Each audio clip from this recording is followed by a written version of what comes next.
Hai, Assalamualaikum dan selamat sejahtera. Apa khabar rakan-rakan guru, murid-murid, khususnya bagi calon-calon yang mengambil mata pelajaran pendidikan seni visual bagi tahun 2021. Okey, korang ni bertuah sebab pencetus kepada soalan pertama KSSM. Okey, dengan tidak melengahkan masa, seperti yang telah diketahui, hari ini cikgu nak berkongsi tentang teknik dan proses bagaimana untuk menghasilkan kerja khusus pendidikan seni visual kertas 3. Ingat, kod mata pelajaran bagi kertas 3 adalah 2611/3. Okey. Cikgu pasti guru-guru, rakan-rakan guru dan calon-calon telah pun mendapat soalan-soalan bagi tajuk kertas 3. Okey, yang mana terkandung 4 soalan di dalamnya, iaitu soalan yang berkisar tentang interior design seperti membuat kerusi, soalan batik untuk membuat hiasan dinding, kemudian tajuk pembungkusan makanan dalam bidang komunikasi visual, dan juga seterusnya. Seterusnya adalah tajuk catatan. Okey, yang mana murid-murid perlu buat catatan mengikut aliran-aliran tertentu. Okey, yang mana aliran tu boleh disemak dalam buku teks dan juga di SKP. Okey, tapi cikgu tak nak cerita tentang tajuk-tajuk yang lain. Hari ini cikgu hanya nak fokus kepada tajuk 2, iaitu pembungkusan makanan tradisional. Jadi jom kita tengok apakah yang perlu ada dalam portfolio kita. Okey, dalam untuk menghasilkan kerja khusus, perkara yang kamu kena ada adalah 2. Yang pertama, folio kajian. Yang kedua adalah artifak ataupun kita panggil produk yang kita hasilkan melalui kajian yang telah kita buat. Okey, untuk page yang pertama, cikgu terangkan lebih detail ya. Yang pertama adalah muka depan folio kamu. Okey, pastikan depan folio kamu ada maklumat, okey, yang cikgu paparkan dekat slide ya. Yang pertama, nama calon, nombor kad pengenalan, nombor pusat, angka giliran, nama sekolah dan juga tajuk tugasan. Yang ini perlu kamu sediakan di bahagian muka folio kamu dekat kulit kan. Kulit muka tu kamu kena letaklah. Okey, muka hadapan tu kena letak maklumat ni. Okey, pada cikgu tak perlulah kamu nak crowded sangat, nak hias-hias ya. Yang penting adalah kajian kamu. Okey, seterusnya, okey, ini adalah keterangan yang kamu kena buat sebelum kamu nak melengkapkan maklumat dalam kerja khusus kamu, dalam folio kamu. Kamu kena tahu dulu apa yang boleh, apa yang tak boleh. Okey, kalau tengok slide yang cikgu sediakan, okey, tak nampak ya cikgu lindung. Okey, yang pertama adalah perlu ada tajuk. Setiap helaian folio kamu perlu ada tajuk. Okey, yang kedua adalah kamu nampak tak dot-dot-dot kat tepi tu? Okey, itu maksudnya kamu kena tinggalkan ruang untuk binding. Folio kamu ni lebih kemas kalau kita bukukan dia. Okey, kita binding dia. Okey, tapi terpulang pada guru pembimbing kamulah.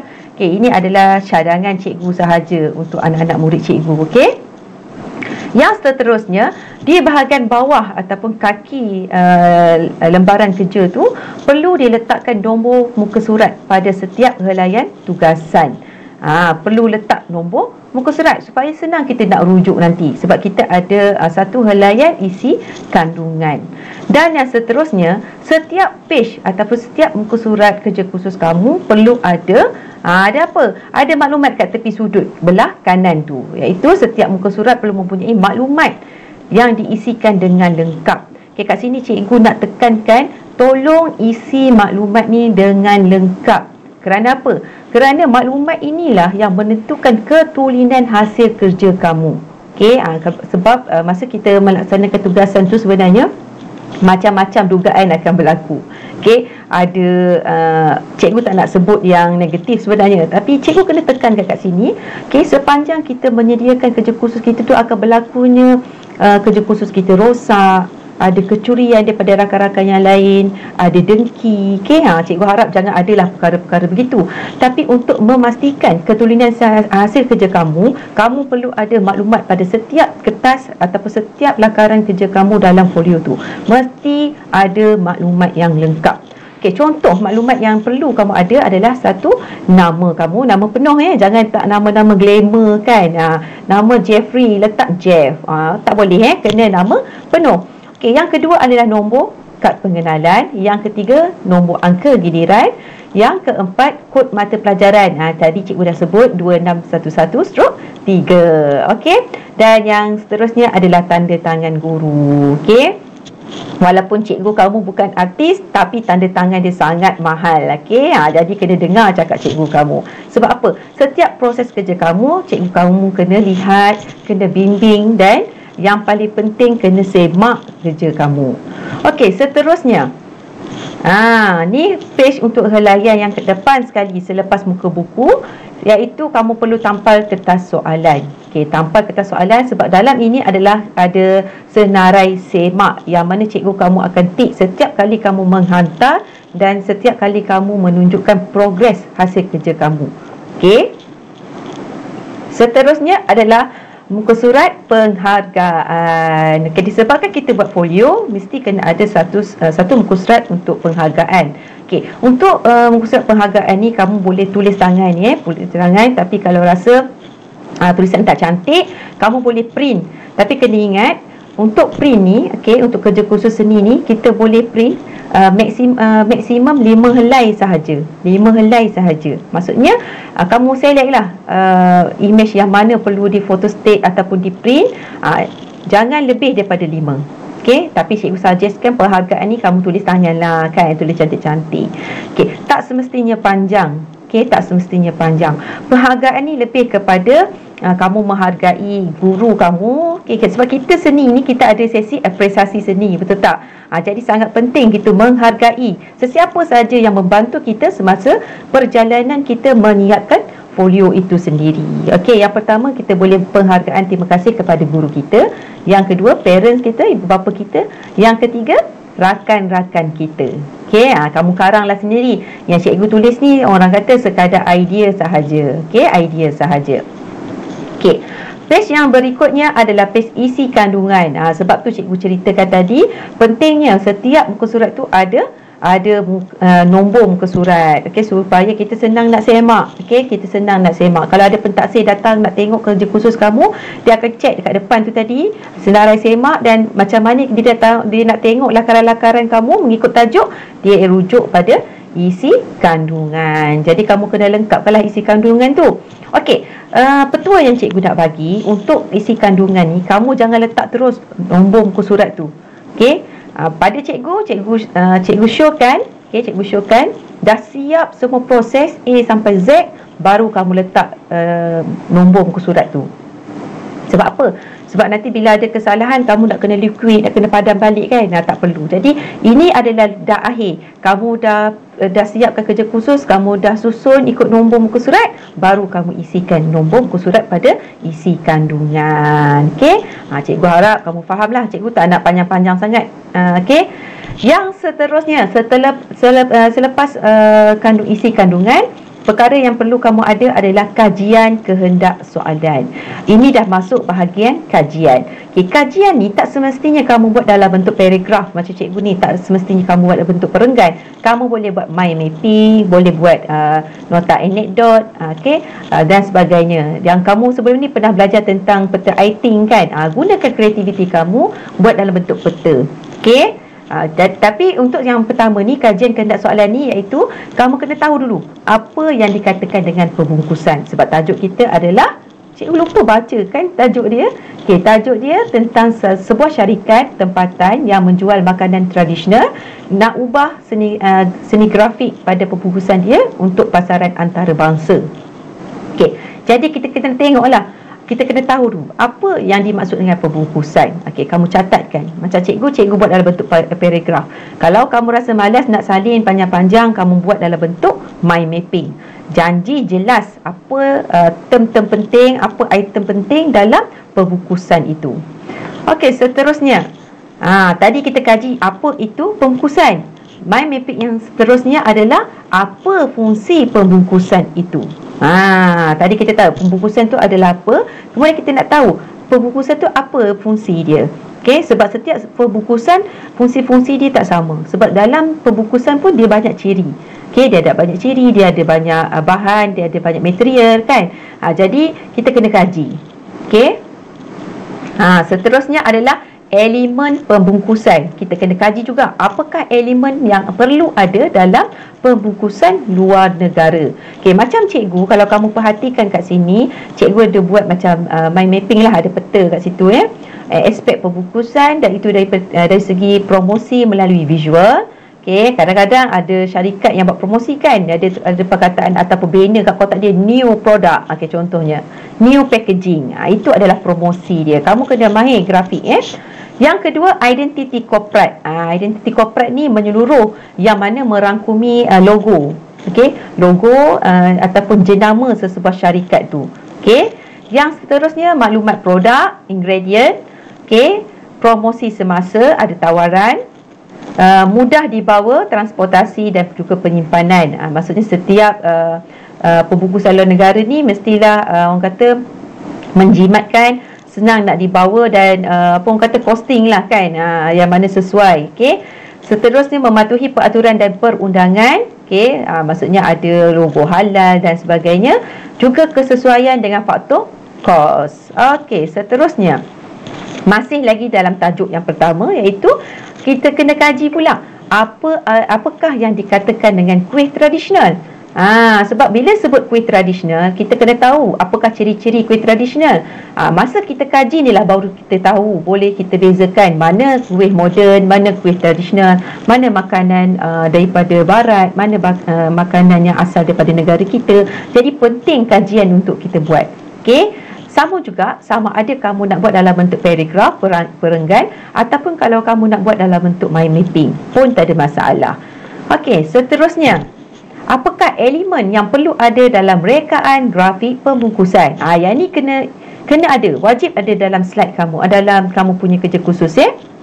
Kita kena kaji apakah yang dikatakan dengan elemen grafik pada pembungkusan. Sebab kita nak buat, kalau kita tak tahu apakah elemen-elemen, maka akan hasillah orang kata akan hasillah sesuatu yang pembungkusan yang tidak menarik. Okey, yang tidak menarik.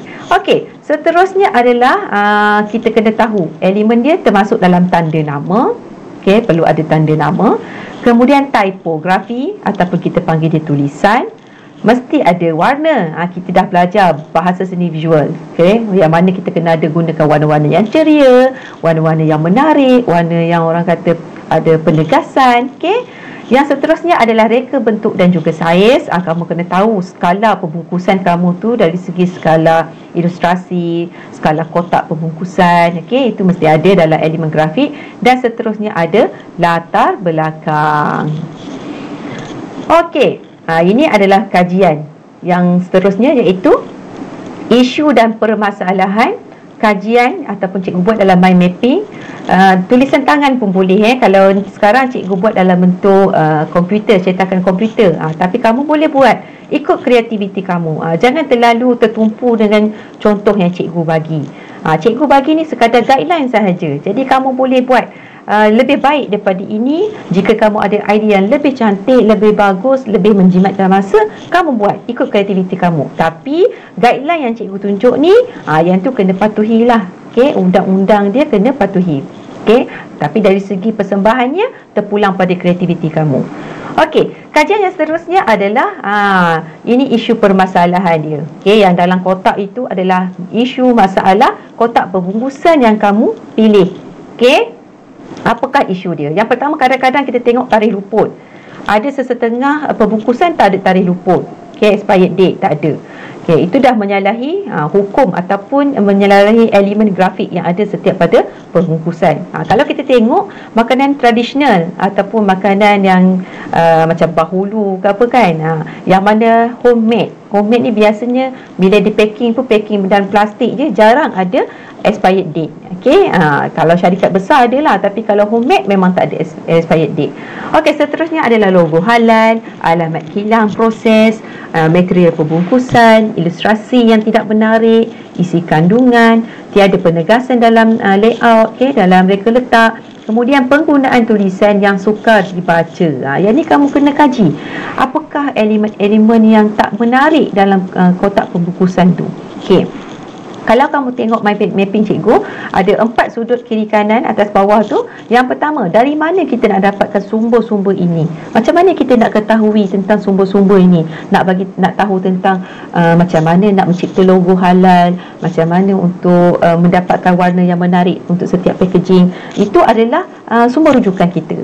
Yang pertama, pengetahuan am. Mungkin kita dah tahu sendiri. Okey. Yang kedua, majalah. Kita boleh rujuk majalah. Yang ketiga, ini yang biasalah orang kata dalam orang kata situasi pandemik ni memang popular, iaitu sumber internet. Dan yang keempat adalah sumber daripada buku. Okey, buku ni terpulanglah, buku teks ke, buku design ke, kan, buku grafik ke dan sebagainya.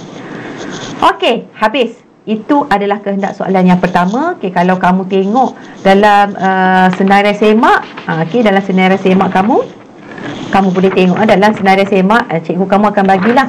Yang pertama tu dia nak mengkaji kehendak tugasan.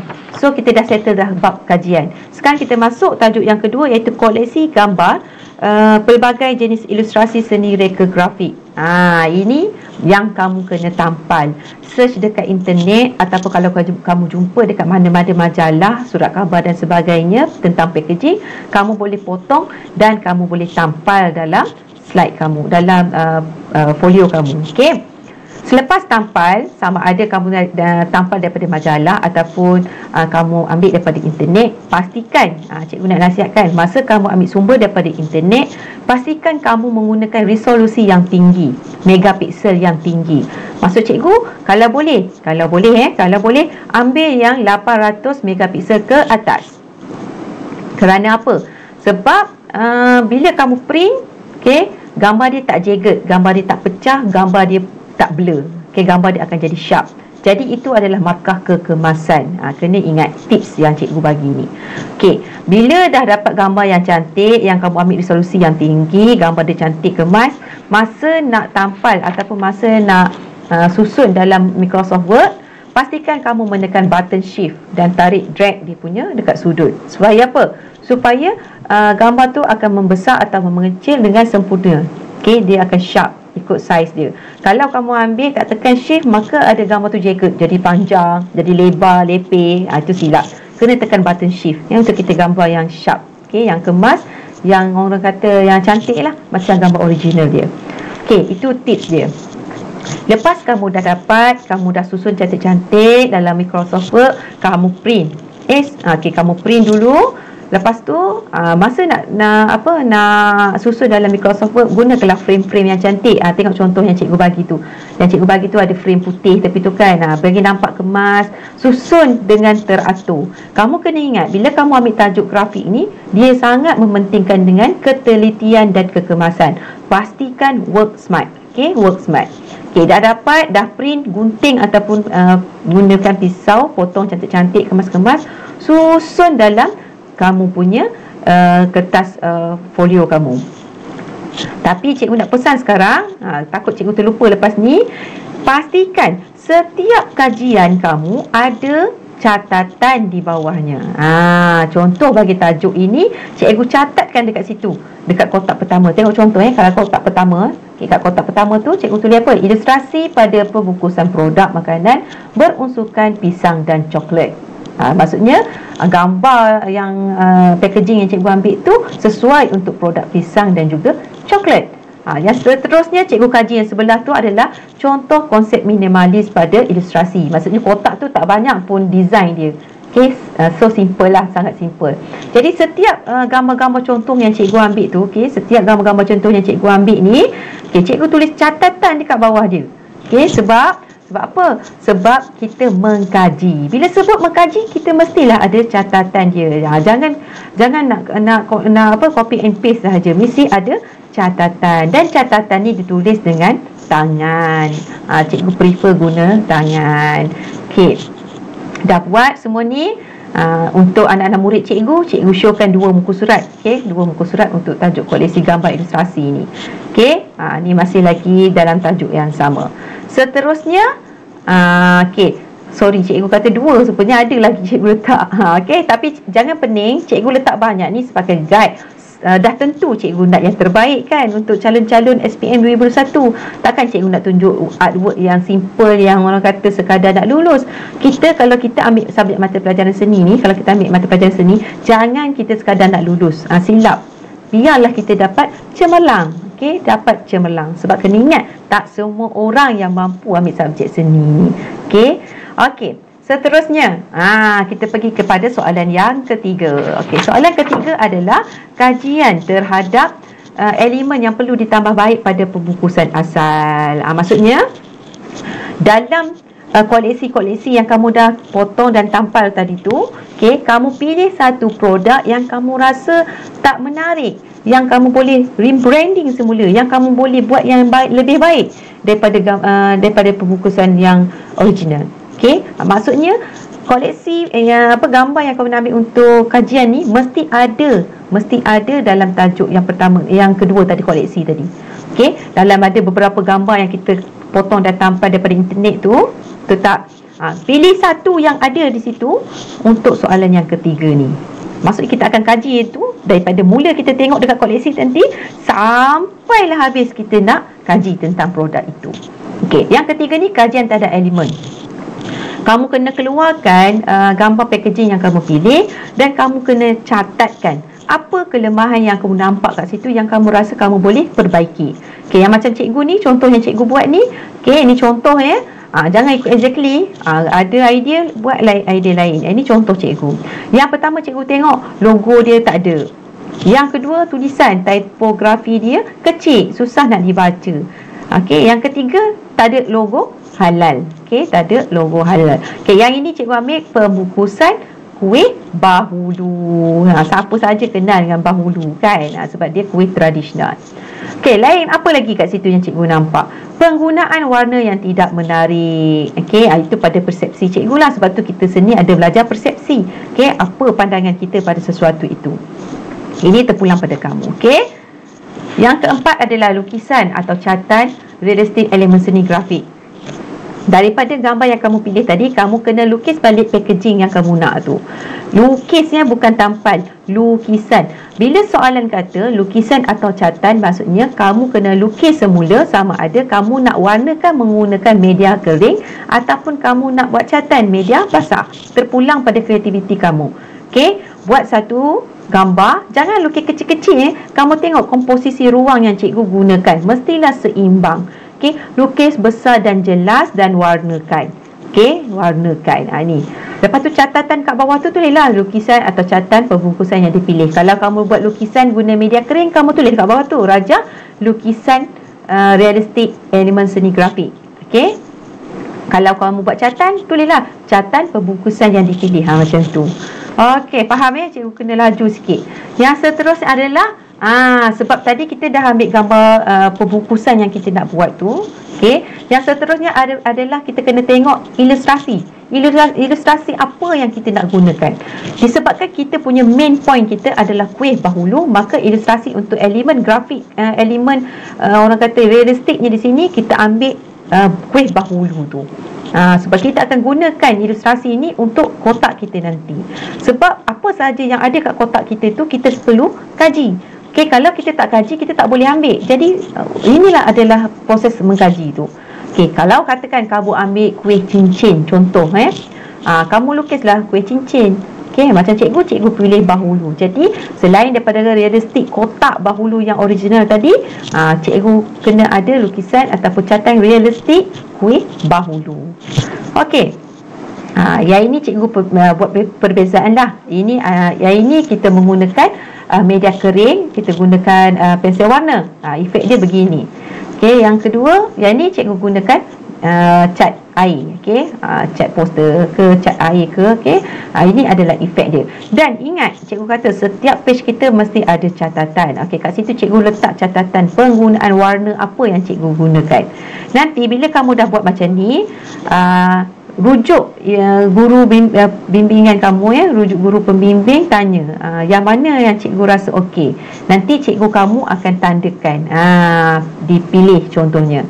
Bila cikgu kamu dah pilih ataupun kamu sendiri rasa dah sesuai ni, kamu dah pilih, maka inilah ilustrasi yang kita pilih untuk tajuk-tajuk yang berikutnya. Kita just follow je.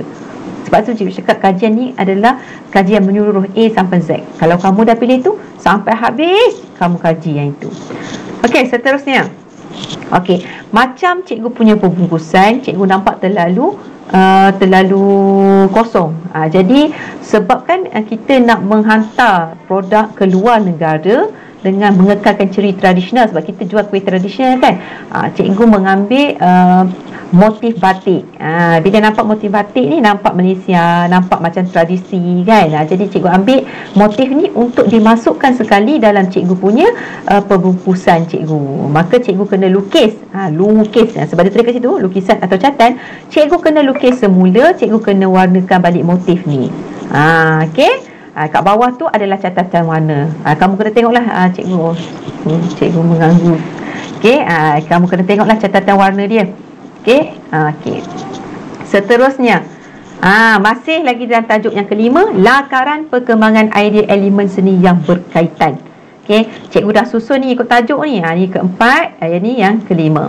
Kerana apa cikgu letak lakaran perkembangan idea elemen seni grafik yang berkaitan ni? Sebab dalam packaging cikgu tadi benda ni tak ada. Jadi cikgu nak buat penambahbaikan, sebab kalau kita nak pergi hantar ke luar negara, maklumat-maklumat perlu lengkap dalam packaging kita. Maka pembungkusan original tadi tak ada perkara ni. Jadi macam mana dia nak proses nak hantar ke luar negara? Okey, dia tak memenuhi justifikasi pembungkusan luar negara. Maka cikgu letak satu helaian untuk melengkapkan pembungkusan cikgu nanti. Okey, untuk lakaran perkembangan idea elemen tambahan ni, tak perlulah awak nak lukis semula. Cikgu syorkan yang ni kamu potong dan tampal lah, potong dan tampal. Okey, seterusnya, ini adalah elemen perkembangan untuk yang cikgu nak buat background tadi. Cikgu mengkaji nak buat batik ke, nak buat konsep Islamik macam geometri ke, ataupun nak buat konsep abstrak. Jadi dalam tiga-tiga ni cikgu pilih yang batik supaya nampak lebih klasik. Okey, selepas itu tadi cikgu tengok packaging cikgu tadi tu, logo dia tak ada, ataupun ada logo tapi tak menarik. Kalau rasa nak tukar logo tu, kamu boleh buat lakaran perkembangan idea logo. Yang ini kena lukis. Okey, kena lukis. Bukan tampal, kena lukis. Okey, yang cikgu tunjuk ni contoh je. Buatlah, tak perlulah banyak crowded macam ni. Yang ni cikgu nak kreditkan pada Ahmad Syahril. Cikgu ambil sumber Google sebab cikgu tak sempat nak buat sendiri, jadi cikgu ambil kat dia. Okey, buat dalam 4 atau 5 contoh logo dan pilih satu logo yang kamu rasakan menarik. Okey, kalau rasa tak tahu nak pilih, boleh rujuk guru bimbingan kamu. Jangan lupa gunakan guru kamu tu. Jangan buat guru kamu tu macam tak ada function. Okey, apa-apa saja rujuk cikgu kamu. Okey, ini adalah lakaran perkembangan idea untuk logo. Okey, seterusnya lakaran perkembangan idea elemen seni grafik. Yang ini typografi. Kalau kamu tengok slide yang cikgu sediakan, okey, contohnya macam ni tadi. Yang ini untuk logo. Okey, lakaran perkembangan idea logo. Cikgu ada tulis tulisan hitam kat bawah tulisan merah tu. Okey, kalau yang ini adalah olahan typografi. Okey, yang mana tulisan ni? Yang ini kamu kena tulis dan kaji dia. Tengok jenis tulisan. Okey. Okey, ini pun lakaran perkembangan ni tentang typografi juga, yang mana kita nak guna gabung jalinkan dalam pembungkusan kita nanti. Ini antara perkataan-perkataan yang cikgu nak guna dekat layout. Jadi cikgu keluarkan dan cikgu letak dalam tajuk lakaran perkembangan idea. Yang ini pakai pen ataupun marker pen pun boleh, tak ada masalah. Okey. Seterusnya lakaran perkembangan idea elemen seni grafik yang berkaitan, iaitu yang ini perkembangan kotak dia, kotak pembungkusan dia. Sebab kalau kita tengok ini yang first okey, ni kotak yang first ni. Ini yang first, yang original dia. Kalau kita tengok kotak ni tak selamat kalau kita nak hantar ke luar negara, sebab apa? Masuk angin. Dia tak praktikal, design dia tak design nomik, okey, tak menarik. Jadi cikgu dah olah jadi pembungkusan yang sebelah ni. Okey. Kalau kata olahan perkembangan idea, jangan lupa simbol anak panah ni. Maksudnya bertukar. Okey, dari satu idea ke satu idea yang lain. Okey, seterusnya. Ini adalah lakaran perkembangan idea elemen seni grafik yang berkaitan. Yang ni adalah keratan rentas dan skala kotak baru. Kita kena letaklah. Okey, dalam tajuk, dalam kehendak soalan kita, dia nak 30 darab 30 darab 15. Jadi kamu kenalah ikut justifikasi yang diberikan. Itu minimum ya. Kalau maksimum, okey. Kita tengok dalam soalan dia tulis kat situ, kita diberi 30 darab 30 darab 15. Itu minimum. Okey, jadi kalau kamu besar sikit tak apa, tapi jangan kecil daripada saiz ni. Itu salah. Okey, seterusnya. Yang keenam adalah lakaran reka letak elemen grafik pada hamparan mengikut skala. Kamu tengok kat situ mengikut skala Okey, kena tahu kita nak letak isi kandungan. Berapa kelebaran ataupun ketinggian kita punya isi kandungan tu. Okey, rujuk cikgu punya lakaran kat depan ni lah. Okey, kat slide cikgu. Kalau kita tadi nak letak kod bar tu, okey, kita kena tentukan. Untuk reka letak grafik ni, kita kena tentukan kat mana corak kita nak letak, kat mana ilustrasi yang kita pilih tu nak letak, kat mana nak letak ingredient dia, isi kandungan, kat mana nak letak kod bar dia, logo halal, logo jenama syarikat, kat mana kita nak letak. Ini termasuk dalam tajuk lakaran reka letak elemen grafik. Cikgu buat dua yang ni Untuk idea cikgu buat dua. Ini idea yang kedua. Jadi bila cikgu buat perbandingan idea pertama dengan idea yang kedua, cikgu pilih idea yang kedua. So, idea kedua ni lah yang cikgu akan bawa dia sampailah final project nanti. Okey, dari segi warna dia apa semua saya ambil daripada kajian yang ini. Okey, seterusnya.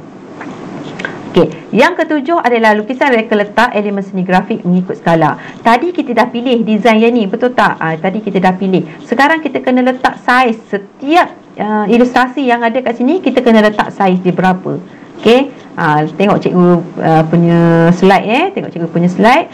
Kalau ilustrasi dia, saiz dia berapa darab berapa, maklumat kat sini berapa saiz font dia, tulisan dia saiz berapa, okey, berapa saiz logo dia. Yang ni kita kena letak saiz elemen grafik tu. Okey, kalau tadi kita letak dia punya label saja. Okey, yang ini macam reka letak tadi, label dia saja. Corak batik tu kat mana, logo dia kat mana. Ini label sahaja. Bila kat sini label dah ada, tapi kita letak saiz dia pula. Jadi kita kena detail lah. Nak buat sesuatu design grafik, kita tak boleh lompat-lompat tangga, tak boleh kena ikut daripada tangga bawah sampai tangga atas, ataupun tangga atas terus sampai tangga bawah. Tak boleh tangga pertama 3, 5, tak boleh. Okey. Okey, yang ke-8 adalah alat dan media ataupun bahan yang bersesuaian. Kamu kena lukis semula bahan-bahan yang diperlukan sepanjang proses kamu menyiapkan produk kamu tu nanti. Okay, kalau tengok yang sini, sebab cikgu buat soalan pembungkusan, yang pertama adalah art card, kertas art card. Jadi cikgu letak kat situ. Okey, yang lain-lain tu kamu tengoklah slide cikgu ni, ada gunting, pembaris, pisau, berus, poster color, spray paint, gam dan sebagainya. Okey, ini adalah untuk tajuk yang ke-8, iaitu alat dan juga media. Seterusnya, kajian aplikasi terhadap bahan yang digunakan. Yang ini kamu kena kaji dari segi penggunaan warna background dia. Okey, macam cikgu buat kajian. Kalau untuk menghasilkan latar belakang dia, kalau kita guna print, macam mana efek dia? Kalau cikgu menggunakan warna air dekat atas art card, macam mana efek dia? Yang ini, yang seterusnya, kalau gunakan teknik semburan. Okey, yang ini gunakan teknik semburan, spray. Kalau kena spray, macam ni efek pada art card tu. Dan yang bawah ni kalau menggunakan pensel, okey, warna pensel, macam ni efek dia. Jadi antara yang keempat-empat ni, pilihlah satu untuk kita gunakan, untuk kita aplikasikan masa proses kita nak warna background kita punya kotak tu nanti. Okey, sebab tu pentingnya kita mengkaji dulu. Bila kita dah tahu, katakan kalau kita nak buat, okey, yang paling cantik kat sini adalah menggunakan warna air. Jadi nanti masa kita nak warnakan produk akhir kita nanti, kita gunakanlah warna air. Sebab apa? Sebab efek dia lebih cantik dan juga smooth. Sebab itulah pentingnya aplikasi teknik ni. Kita kena kaji, kita kena guna beberapa bahan untuk menentukan bahan mana yang terbaik dan bersesuaian untuk produk kita. Selain tu cikgu buat juga, sebab cikgu pilih ilustrasi bahulu tadi, cikgu pilih juga, cikgu nak gabungkan semua watercolor ke, semua ada nak gabung dengan pensel sahaja ke. Okey, yang ini adalah aplikasi dia. Apakah media-media yang cikgu nak gunakan? Lepas tu nanti cikgu akan pilihlah satu. Okey, seterusnya masuk, tak lama dah nak habis. Okey, masuk kepada tajuk yang ke-10, iaitu kajian warna dan juga skema warna. Daripada yang kita buat tadi, lakaran yang kita pilih yang last tadi kan, kita dah pilih yang bentuk dia berapa saiz apa semua. Kita kena kaji warna pula. Maksud kajian warna ni adalah design yang sama, reka letak yang sama, tetapi warna yang berlainan. Kat sini cikgu banyak jenis warna lah, tengok design dia tak berubah. Design dia tak berubah, tapi warna dia yang berubah. Jadi antara beberapa design yang cikgu beberapa warna yang cikgu dah buat ni kajian, okey, dah berapa banyak? 1 2 3 4. Antara 4 warna yang cikgu dah buat kajian, cikgu nak pilih yang color hijau ni. Okey, sebab apa cikgu pilih? Ingat, ada catatan. Kat sini dia kata warna dia menarik. Yang kedua, ilustrasi dia seimbang. Yang ketiga, mempunyai maklumat pembungkusan yang lengkap. Sebab tu cikgu pilih warna ini. Okey, seterusnya, yang ke-11 adalah lukisan ataupun gambar foto proses. Kena ingat, sebelum kamu nak mencipta produk kamu tu, kena ambil gambar. Yang ini sama ada nak lukis ataupun kamu boleh print yang kamu gambar foto yang kamu buat. Contohnya kamu kena ambil kerjasama daripada guru, pembimbing ataupun rakan kamu. Ataupun kalau kita buat benda tu kat rumah sebab kita COVID, suruhlah adik-beradik kita, kakak ke abang ke adik ke mak ke ayah ke, minta tolong snap. Masa nak ambil gambar tu minta tolong snap. Setiap langkah-langkah tu snap dan buat macam cikgu buat kat depan slide ni. Contoh yang cikgu tunjuk ni. Okey, yang cikgu tunjuk ni tak ada berapa lengkap sebab cikgu ni kejar masa. Yang ni pun cikgu ambil daripada soalan yang sebelumnya. Okey, yang pertama kena terangkanlah. Mencari koleksi, kamu pegang gam dengan tampal. Yang kedua, melakar lukisan realistik dipilih. Okey, kemudian mewarnakan. Lepas tu step yang berikutnya adalah lukis dekat art card pula. Tadi yang kita buat yang ni, lukis ni, ini dalam buku folio kita. Kita panggil dia macam mock-up kita. Yang ini dekat produk sebenar. Okey, kita lukis dekat art card, lepas tu kita warnakan, lengkapkan lakaran dekat art card, kemudian kita dah siapkan kita punya pembungkusan, kemudian kita kena lipat, potong dan sebagainya sampailah produk kita tu siap. Okey, yang ke-12. Okey, kita tengok yang ke-12 pula, ilustrasi persembahan dalam situasi sebenar. Maksudnya apa? Macam mana keadaan packaging kita tu dalam bentuk dia sebenar. Contoh yang cikgu buat ni contoh, ini contoh. Ingat yang cikgu tunjuk ni contoh. Kamu boleh buat lebih baik, kamu boleh fikirkan idea lain yang lebih senang untuk diri kamu. Kita dalam situasi kita ni, kreativiti kita tak sama, berbeza. Jadi jangan terlalu hadkan pemikiran kamu dengan contoh yang cikgu tunjuk. Okey, yang ini guideline saja. Okey, cikgu tunjuk macam ada orang kata proses jual beli sebab kita produk makanan. Okey, yang dua orang ni tengah pegang kotak makanan kita buat tadi. Ini adalah contoh persembahan dalam situasi sebenar. Tengok dekat rak dia ni adalah kotak-kotak yang kita buat tadi. Okey, inilah situasi dia. Situasi dia orang tengah beli produk yang kita jual. Okey, seterusnya ini ada kata tadi nak hasil akhir produk. Inilah hasil dia dalam bentuk 3 dimensi. Pandangan depan, pandangan sisi, pandangan tepi. Okey, ini adalah hasil akhir dia. Okey, habis dah. Penat tak? Ada 2 cikgu Ju. Okey, cikgu harap semuanya faham dengan penerangan yang cikgu telah jelaskan dekat sini. Dan sekiranya ada apa-apa yang bermasalah, jangan segan, jangan malu. Kamu boleh komen dekat ruangan channel cikgu ni dan cikgu akan jawab, insya-Allah. Okey, lambat atau cepat je cikgu akan jawab. Okey, sekiranya ada keraguan, boleh komen dekat cikgu punya bahagian komen tu. Okey, itu saja. Semoga kamu bersedia menjawab dengan tidak meninggalkan masa. Carilah bahan-bahan yang diperlukan. Okey, semoga berjumpa lagi. Lepas ni cikgu akan buat aktiviti ataupun buat video macam mana proses penghasilan produk itu pula. Okey, semoga kamu berjaya menjawab folio dengan masa yang cukup, dengan produk yang menarik, dan sama-samalah kita memartabatkan dunia seni visual di Malaysia. Okey, itu saja. Bye. Assalamualaikum dan selamat maju jaya.